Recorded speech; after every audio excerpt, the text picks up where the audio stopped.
Hello and welcome once again to the Bike Show, and an episode where we take a look at a fantastic Honda touring bike that isn't made anymore but still makes a fantastic second-hand buy, and we talk with Fire It Up about the big news we revealed a couple of weeks ago about the future for MV Agusta in South Africa.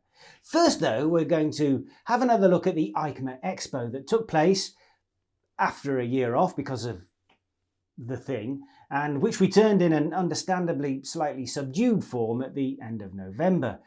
It was still a very interesting expo though, and make sure to stay tuned over the next couple of episodes during the Christmas holidays because I'll have some lovely, exotic, very interesting and occasionally very out there bikes that I came across while I was at the show. Before that, there's a whole load more mainstream new models to have a look at. Bikes that are more affordable and much more likely to make it onto South African roads. First up are a couple of middleweight sport tourers with adventure bike styling. These models are all the rage these days, and I am a big fan myself as they combine the best in comfort with good looks, and usually a still sporty engine and chassis combination that, if you're lucky, has got a bit of extra well-controlled suspension travel to help deal with the road networks around the world that seem to be deteriorating to a terrible point these days. The Triumph Tiger Sport 660 was announced a while ago now, but we haven't yet seen it in South Africa, and it was the first time for me to check it out in the flesh as well. And it is very lovely. One of the best looking examples of the breed for sure. Based on the Trident 660, of which 12,500 left Triumph's factory during the first year, it has the specs in terms of horsepower and weight to immediately jump to the top of the class, ahead of the likes of Yamaha's Tracer 7 and Suzuki's V-Strom 650.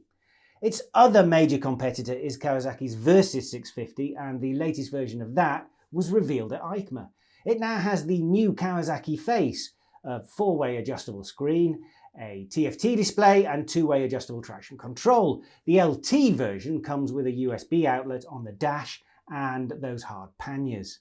Under the skin you have exactly the same engine and chassis combo as before, so although cheaper than the Triumph, it is 14 horsepower less powerful and a fair bit heavier as well. The bigger of Kawasaki's Versys models is the 1000, but that hasn't been available in SA for some time. It is now available in 3 trim levels elsewhere in the world. A base version, what used to be the base, is now called the S, and the new top-of-the-range model is the SE, and it comes with electronically damped shower skyhook suspension and several extra electronic goodies. Hopefully, Kawasaki SA might take a look at bringing it back into the country because it does offer, especially in its base incarnation, a big dollop of value and a relatively rare inline 4-cylinder engine option in this class. Almost kinda in this class, it is at least a sport tourer with a relatively upright riding position, was a major reveal from Italian manufacturer Moto Guzzi. We featured the V100 Mandello in our news a while ago, but it was officially unveiled at EICMA, and I was worried that my early, slightly lukewarm response to its looks would prove to be seriously wide of the mark. Before I saw it in the flesh, I heard other journalists remarking what a good looking bike it is, and when I did finally see it, resplendent in both a green and a red version, I sort of can see that you might like it, but the best I can bring myself to say is that it's inoffensive. I have no problem at all if you feel differently and think it's lovely. Beauty is in the eye of the beholder and all that, but I just feel that with such an important new model, Moto Guzzi doesn't exactly do this sort of thing very often. A bit more of an adventurous design would have been welcome. Some might argue that the Guzzi faithful wouldn't appreciate too much modernisation, but if you design a bike with that kind of consideration in mind, you might as well pack up and go home now because most of your long-time fans are dead already. To me it looks, well, to be honest, it looks like a bike that would have been thought modern back in the 1990s, like a sort of Italian Honda VFR 750.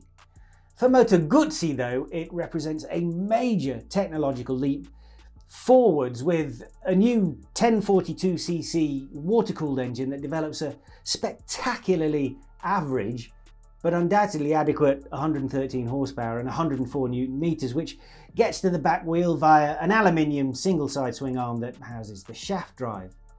For the first time on a Guzzi, there's a 6-axis IMU, and that means you get ride-by-wire throttle, so you get adjustable riding modes and engine maps, engine braking, traction control, and there's cruise control and cornering lights.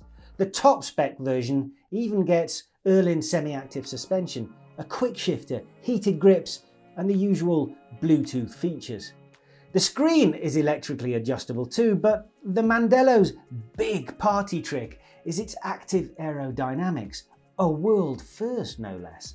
Either side of the tank are wind deflectors that move out according to the speed of the bike and the chosen riding mode, so as to offer more wind protection.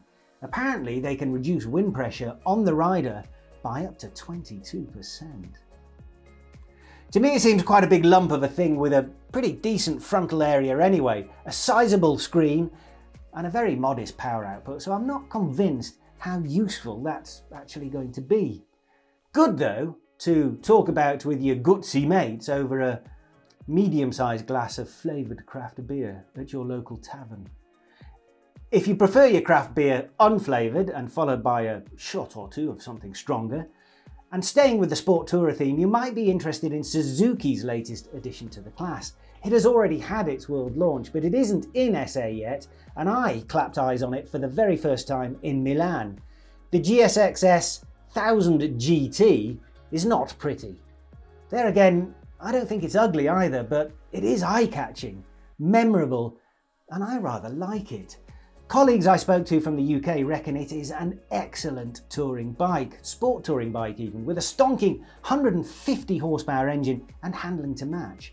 It is smothered in all the electronic goodies you could possibly wish for, and being a Suzuki, it will, especially in South Africa, inevitably be priced at a level that will make its competitors seem outlandishly expensive. In 2012, the ST1300 disappeared from Honda's model lineup, so if you wanted to go touring with the Big H, you've basically been left with the Goldwing as your only option. That has now changed with the arrival of the NT1100, a bike we showed in our news about 2 months ago when I moaned about the irritating nature of its unnecessarily artsy-fartsy promo video that didn't give us a very clear look at the bike itself. Well, thanks to EICMA, I've now seen it in the flesh, and it is actually rather attractive if you catch it from the right angle at the front. From most other angles, it's a bit awkward, bland, almost frumpy. That's probably why the video was so artistic. The NT actually makes a few less horsepower than the ST did, making do with 100, but then it does have 2 less cylinders. However, unlike that dinosaur, it has a lot of electronics, which you can tell just by looking at the number of handlebar mounted switches. This isn't so surprising when you consider that this is essentially Honda's Africa Twin, made lower and even more sensible for the road. The instruments are the same, and apart from the lack of an enduro mode, the riding modes and electronic rider aids are very similar too.